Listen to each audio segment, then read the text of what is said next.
I'm interested in I had some questions about the spill, the leak, and it's safe to say what we know right now, the explosion caused the spill. Is that correct? The way we're looking at it is we had a well control event of some sort, hydrocarbons into the well bore. There was a well control period, and then an explosion.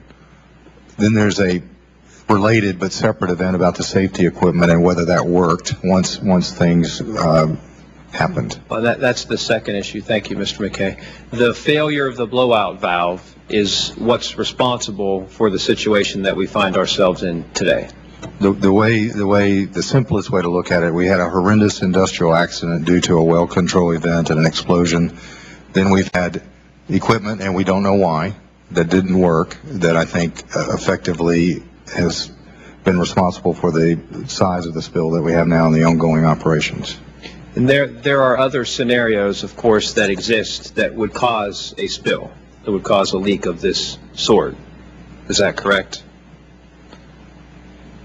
Or is this something that this is the only way that a leak like this could ever happen is by an event like this?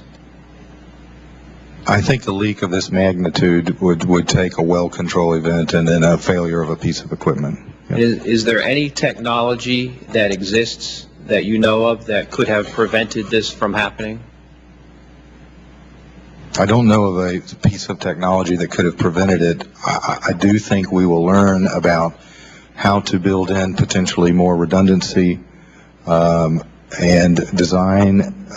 testing criteria for pieces of equipment to make it safer. I do think we'll learn from this to make it safer. We talked a lot earlier in the hearing about the acoustic control. Is it a $500,000 piece of equipment? Is that about right? It's accepted in Norway and Canada. Do you wish, in retrospect, that BP had invested in this device? I agree with Mr. Newman on that point. I don't believe that particular device in this particular instance would have made a difference in that we had multiple triggering devices and we physically tripped and triggered the dead man with an ROV. So the triggering of the BOP was not the issue, evidently, or at least not the entire issue. I do think as the studies and the post-appraisals of this go forward, the consideration of different triggering of devices, including acoustic, it's worth looking at. Do you think that this Congress should look at making mandatory those types of devices moving forward? I think the investigations and the panels that have been assembled are going to work through this. We'll come up with recommendations to change regulation or devices in the future. So I would say mandates, I don't know, but I do think the panels and the investigations will come up with conclusions that then can be acted upon. But I think we don't know what happened yet. Do you think that part of the reason this happened is because of the age of the device, of the apparatus that failed? Perhaps that would be a better question for Mr. Newman. Is their blowout preventer? I don't think the 10-year age of the BOP had anything to do with it.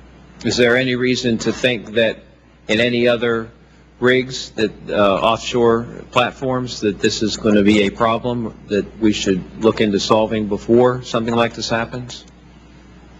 I'm not sure I understand your question, and I guess my response is that until we know exactly what happened and the real sequence of events, it's difficult to speculate about what a prevention mechanism in the future might look like. I guess what I'm getting at is the two possibilities here is, one, that it was known that a scenario like this could take place, and there are devices, technologies that exist that could have prevented it, and that was not done. Or we don't know why this happened. We don't know how to prevent it. There's no technology that exists to ever prevent this from happening again, which of course changes the discussion in the Congress about moving forward with these types of endeavors.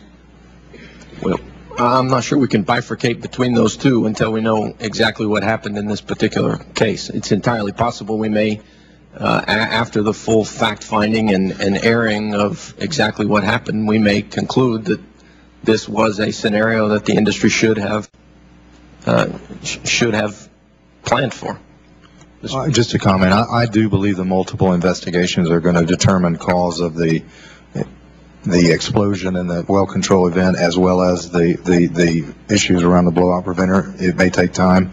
I do have confidence that then things can be amended, adjusted, and planned for and made safer. I really do believe that. Thank you both.